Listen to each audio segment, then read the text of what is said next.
Hello everyone, टीएनओ vision में आप सभी का स्वागत है। हम लोग आज से एक एक डेली क्लास करेंगे जो यूपी पुलिस और एसएससी जीडी के लिए दोनों के लिए एक अच्छा रिजल्ट देगा। और हम लोग आज से मॉक टेस्ट एक से शुरुआत करते हैं और ऐसे ही हम लोग डेली करते रहेंगे, एक क्लास डेली मॉक टेस्ट की। इसमें 37 प्रश्न होंगे और 37 प्रश्न यूपी पुलिस में तो 37 प्रश्न आते हैं और जीडी के लिए 20 क्वेश्चन होते हैं।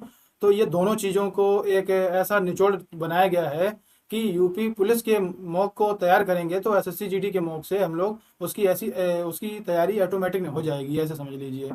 क्योंकि 37 क्वेश्चन डेली करते रहेंगे तो यूपी पुलिस की करेंगे और एसएससी जीडी की उसमें खुद से हो जाएगी, उसकी अलग से कोई क्लास करने की ज़रूरत नहीं है। तो इसमें हम लोगों को टारगेट तो सीधा सीधा यूपी प्लस से ही है और एसएससी जीडी के तो वैकेंसी के हिसाब से उसमें 20 प्रश्न ही केवल आते हैं जो कि इसी से ही कवर हो जाएंगे 37 प्रश्न से।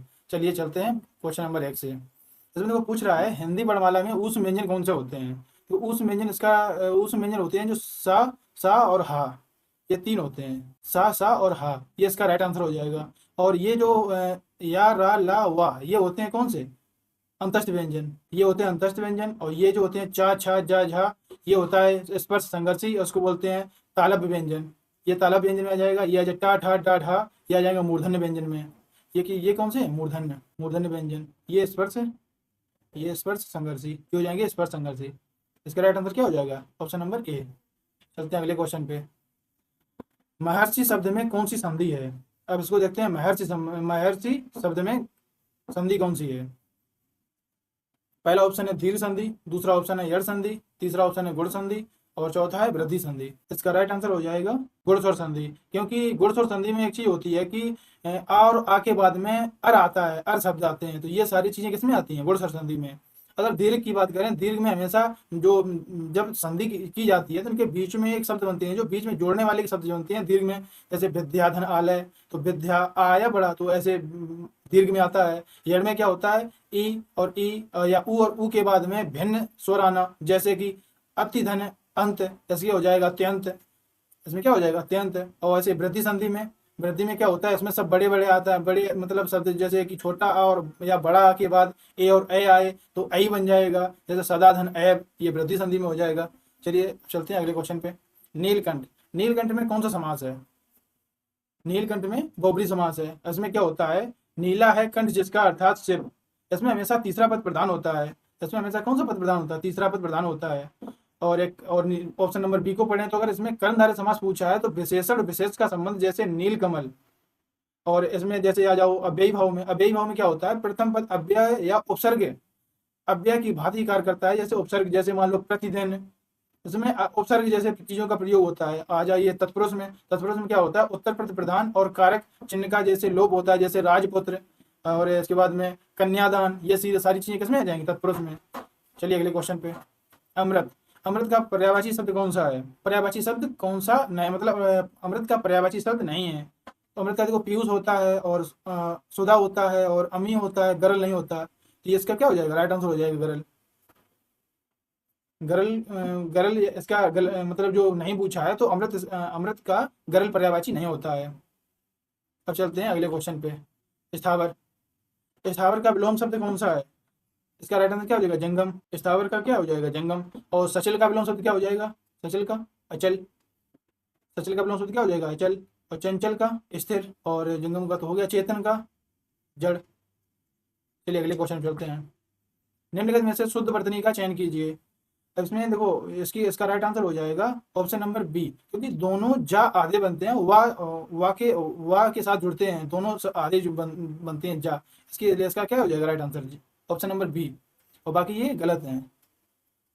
चलिए अगले क्वेश्चन पे। जो सब कुछ जानता हो, वाक्यांश के लिए एक शब्द है। जो सब कुछ जानता हो, इसको क्या बोलते हैं, जो सब कुछ जानता हो, सर्वज्ञ। आगे क्या होता है, जो कुछ भी ना जानता हो। आगे क्या होता है, जो कुछ भी ना जानता हो, जो कुछ भी ना जानता हो, जो कुछ भी ना जानता हो।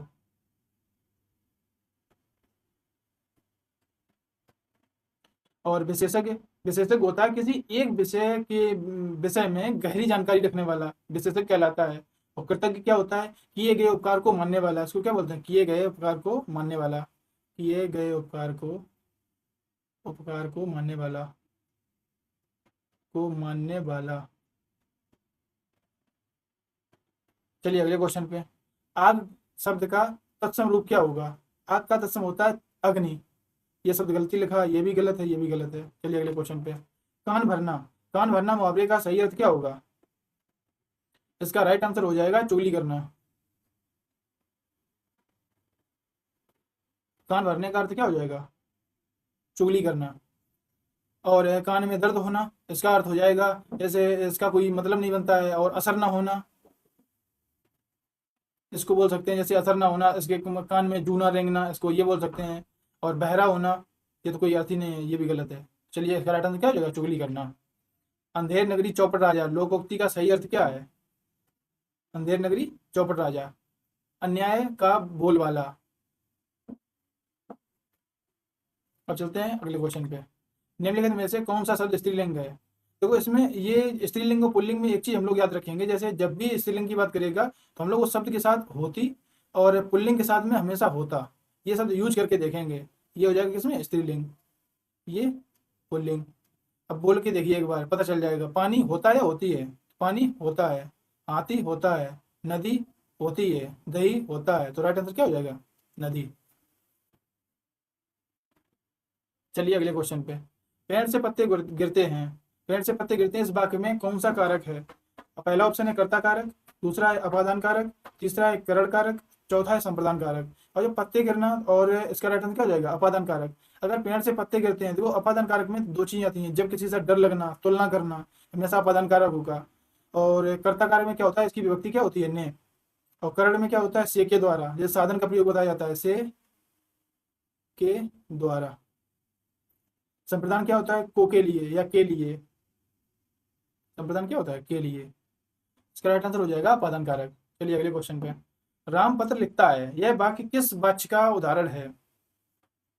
राम पत्र लिखता है, यह वाक्य किस वाच्य का उदाहरण है? अब इसमें क्या हो जाएगा? कर्तवाच्य। क्या लिखता है? पत्र। तो ये कर्ता कर्ता प्रधान है इसमें। इसमें क्या होता है? वाक्य में कर्ता राम की प्रधानता है, ये समझ लो। इसमें राम की प्रधानता, अगर कर्म की प्रधानता होगी तो कर्मवाच्य, भाव की होगी तो भाववाच्य। चलिए अगले क्वेश्चन पे। घोड़ा का बहुवचन रूप क्या होगा? घोड़ा का बहुवचन रूप क्या होगा? घोड़े। और बाकी सब गलत हैं। चलिए अगले क्वेश्चन पे। शांत रस का स्थायी बहु क्या होता है? निर्वेद। और ये किसका होता है? श्रृंगार रस का। एक सेकेंड। श्रृंगार रस। और शोक किसका होता है? करुण रस का। और भय किसका होता है? भय होता है भयानक रस का।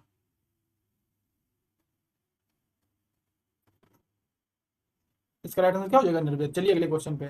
चौपाई छंद के प्रत्येक चरण में कितनी मात्राएं होती हैं? चौपाई में होती हैं कितनी? 16 मात्राएं, 16 मात्राएं। और जब अगर दोहा में पूछेगा तो दोहा में किस टाइप की मात्राएं होती हैं? 13 11, 13 और 11। 13 11 पे यति होती है, और उसका ठीक उल्टा क्या होता है? सोरठा। बरबे में क्या होती है? 12 7। बरबे में होती है 12 7 पे। बरबे में 12 7 होती हैं, 12 7 के पे चलता है। और हरगीत का में होती हैं 28। हरगीत में कितनी होती हैं? 28। चलिए अगले क्वेश्चन पे। कनक कनक से कनक कनकते 100 गुनी माँ दिखता अधिका है, इसमें कौन सा अलंकार है? इसमें कौन सा अलंकार है? इसका राइट आंसर हो जाएगा यमक। क्योंकि एक कनक का अर्थ क्या है? सोना। और एक कनक का अर्थ क्या है? धतूरा। अनुप्रास में क्या होता है कि एक अनुप्रास में वर्णों की आवृत्ति होती है, और यमक में एक ही शब्द दो बार आता है पर अर्थ अलग अलग होता है। जैसे कनक का अर्थ है एक सोना, और दूसरे कनक का अर्थ है धतूरा। शिलेश में क्या होता है? जहाँ एक शब्द के अर्थ जो होते हैं, मतलब कई अर्थ चिपके हों, एक शब्द के कई अर्थ चिपके हों, वहां होता है शिलेश। उपमा में क्या होता है? सा सी से सम सरेस, ये चीजें आती हैं। ये किसमें आता है? उपमा में। सा सी से लगाकर तुलना की जाए तो यहाँ होता है उपमा। चलिए अगले क्वेश्चन पे। कामिनी के रचनाकार कौन है? इसका राइट आंसर क्या हो जाएगा? जयशंकर प्रसाद। और सुमित्रा नंदन पंत की प्रकृति के सुकुमार कवि, और इनकी रचना कौन सी है? चिदम्बरा। और महादेवी वर्मा आधुनिक युग की मीरा भी कहा गया है, और इनकी रचना कौन सी है? यामा। और सूर्यकांत त्रिपाठी निराला, इनकी रचना कौन सी है? राम की शक्ति पूजा। सारी सारी चीज़ें लिखेंगे नहीं, सुन लेना, क्योंकि जो क्लास होगी हम लोगों की कम समय में पूरी हो जाए, टाइम में खराब ना हो इसलिए। चलते हैं अगले क्वेश्चन पे।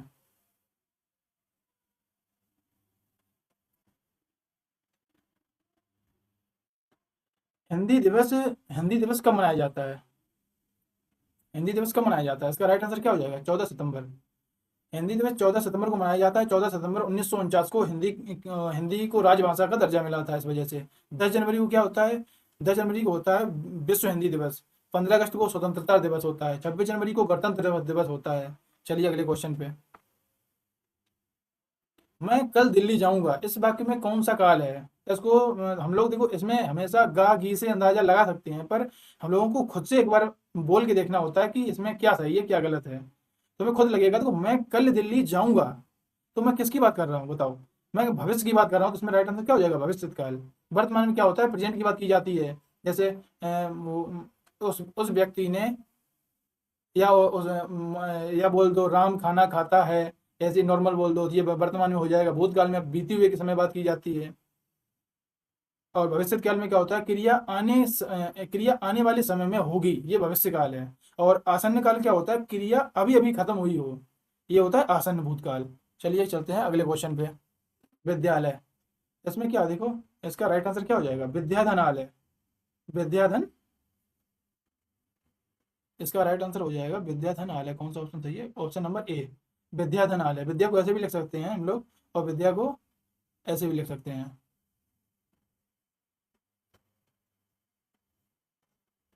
और तो गलत है। चलिए अगले क्वेश्चन पे। आम का अनेकार्थी शब्द नहीं है। आम, आम देखो एक फल का नाम होता है, सही है। साधारण, बिल्कुल सही है। व्यापक, सही है। और आकाश, ये नहीं होता है। क्योंकि यह जो आकाश है, ये अंबर या गगन का शब्द या आम का नहीं है। क्योंकि आकाश का पर्यायवाची होते हैं गगन है, अंबर है, ये सब किसके पर्यायवाची होते हैं? आकाश के। देखो, व्यापक, व्यापक ऐसे होते हैं जैसे यह बात आम हो गई। और साधारण जैसे, जैसे आम आदमी। और एक फल तो हम जानते ही हैं, आम का मुख्य अर्थ फल। तो इसका राइट आंसर क्या हो जाएगा? आकाश। चलिए अगले क्वेश्चन पे। इनमें से कौन सा शब्द तद्भव है? अब बताओ, इसमें कौन सा शब्द है जो तद्भव है? देखो, सूर्य, ये भी एक तत्सम है। चंद्र, ये भी तत्सम है। कपूर, और ये इसका राइट आंसर हो जाएगा। और दुग्ध, ये भी तत्सम है। तो इसका राइट आंसर क्या हो जाएगा? ये दुग्ध का दूध होता है। चंद्र का, जैसे चंद्र किसका पर्यायवाची? चांद का होता है। सूर्य, इसको बोलते थे सूरज। चलिए अगले क्वेश्चन पे। निश्चयवाचक सर्वनाम कौन सा है? निश्चयवाचक हमेशा निश्चयवाचक जिसमें निश्चितता का वर्णन किया जा गया हो। जैसे यह पास की निश्चित वस्तु की ओर इशारा करता हो, जैसे यह और वह, ये क्या होगा? निश्चितवाचक। और ये क्या है? ये सब प्रश्नवाचक में आएंगे। कौन, कुछ, ये सब किसमें आएंगे? प्रश्नवाचक में। और कुछ अनिश्चयवाचक में हो जाएगा, कि कुछ को हम प्रश्न में नहीं रख सकते हैं। कुछ को बोले कुछ, तो कुछ मुझे नहीं पता, तो अनिश्चयवाचक में आएगा। कौन, ये प्रश्नवाचक में आएगा। इसका राइट आंसर क्या हो जाएगा? यह के साथ साथ कौन होता है? और यह और वह है, ये निश्चितता को बोध कराते हैं। इस वजह से यह वह निश्चयवाचक सर्वनाम है। विशेषण के कितने प्रकार, कितने वेद होते हैं? विशेषण के कितने वेद होते हैं? 4 वेद होते हैं। कौन कौन से वेद होते हैं? पहला गुणवाचक, दूसरा परिमाणवाचक, और तीसरा संख्यावाचक, और चौथा सार्वनामिक।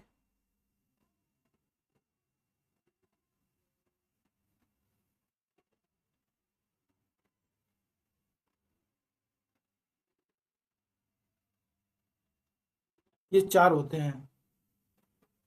चलिए अगले क्वेश्चन पे। जिसका कोई शत्रु ना जन्मा हो, उसे क्या कहते हैं? अजात शत्रु। अब शत्रुघ्न क्या होता है? शत्रुओं का नाश करने वाला होता है शत्रुघ्न। इसको क्या बोलते हैं? शत्रुओं का नाश करने वाला होता है शत्रुघ्न। अजय क्या होता है? अशुद्ध शब्द है, इसको अजय नहीं बोलते, इसको बोलते हैं अजय। सब अशुद्ध शब्द है ये अजय। अब उसको बोलते हैं अजय है, तो क्या बोलते हैं? अजय। और ये क्या देखो, अजय, इसको देखो ऐसे बोलते हैं जिसे जीता ना जा सके, जिसे जीता ना जा सके। चलिए अगले क्वेश्चन चलते हैं। आंख का तारा होना, मुहावरे का अर्थ क्या होगा? आंख का तारा होना, मुहावरे का अर्थ होगा बहुत प्यारा होना। इसमें क्या होता है? देखो, बहुत प्यारा होने के लिए बोला गया है। और दुश्मन होना, इसमें क्या बोल सकते हैं? आंख की किरकिरी होना। इसमें क्या बोलेंगे, आँख की किरकिरी होना और आँख में दर्द होना, जैसे इसका शाब्दिक अर्थ होता है ये नॉर्मल है। और आगे देखते हो ऑप्शन डी अंधा होना, तो ये मतलब कोई अर्थ का ही नहीं बन रहा है इस वजह से। चलिए अगले क्वेश्चन चलते हैं। स्वागत, स्वागत में उपसर्ग कौन सा है? स्वागत में सु उपसर्ग है, क्योंकि सु धन आगत होता है। इसका राइट आंसर क्या होता है? इसको जब हम तोड़ेंगे तो सु शब्द निकलेगा उपसर्ग में और आगत बनेगा एक शाब्दिक अर्थ वाला शब्द, पूर्ण अर्थ बनने वाला। क्योंकि इसमें जो संधि होगी, संधि हमारी कौन सी होगी? यड़ संधि, संधि होगी यड़ संधि। चलिए अगले क्वेश्चन पे। लिखावट, लिखावट में क्या होता है? इसमें बोला है प्रत्यय कौन सा होगा। इसमें प्रत्यय पूछा है तो प्रत्यय होगा आवट, क्योंकि लिखा लेख है, लेख एक पूरा शब्द होता है, जो आवट लगता है वो लगता है प्रत्यय शब्द। इसमें जो आवट शब्द है वो एक प्रत्यय शब्द है। चलिए अगले क्वेश्चन पे।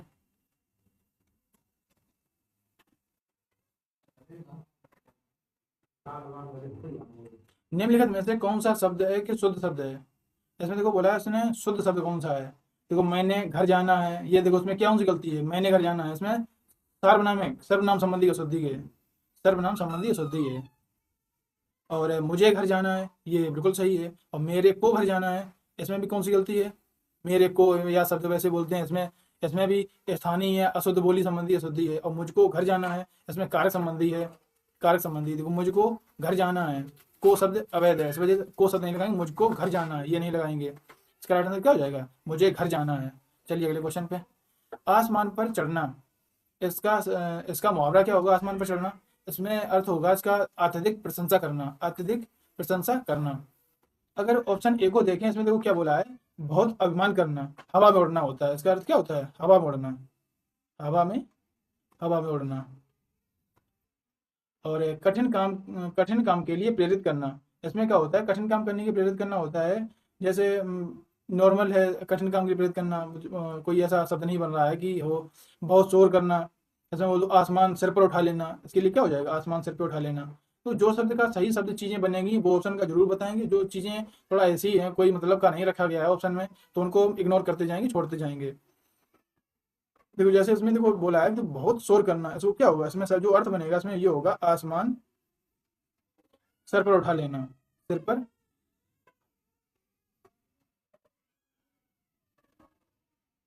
उठा लेना। चलिए अगले क्वेश्चन पे। कवि का स्त्रीलिंग रूप क्या होता है? इसमें देखो इसका राइट आंसर हो जाएगा कवयित्री, ऑप्शन नंबर सी। क्योंकि कब में छोटी की मात्रा नहीं लगती है, ये याद रखना। कब सीधा लिखा जाता है? इत्री सीधा लिखा जाता है। ये बिल्कुल याद कर लेना, क्योंकि ये ज्यादातर एग्जाम में पूछा भी गया है ये चीज, ये वाला। इसको बहुत अच्छे से देख लेना कवित्री को, और बाकी ये सब गलत हैं। चलिए अगले क्वेश्चन पे। अब आ जाते हैं हम लोग गद्यांश पे। देखो इसमें बोला कि पहले गद्यांश को पढ़ते हैं, नहीं तो डायरेक्ट देखते हैं नीचे। देखो इसमें क्या बोला है, देखो गद्यांश के अनुसार सच्चा मित्र कौन होता है? अब एक बार देखो उसको तुम पढ़ो सही से। गद्यांश के अनुसार सच्चा मित्र कौन होता है?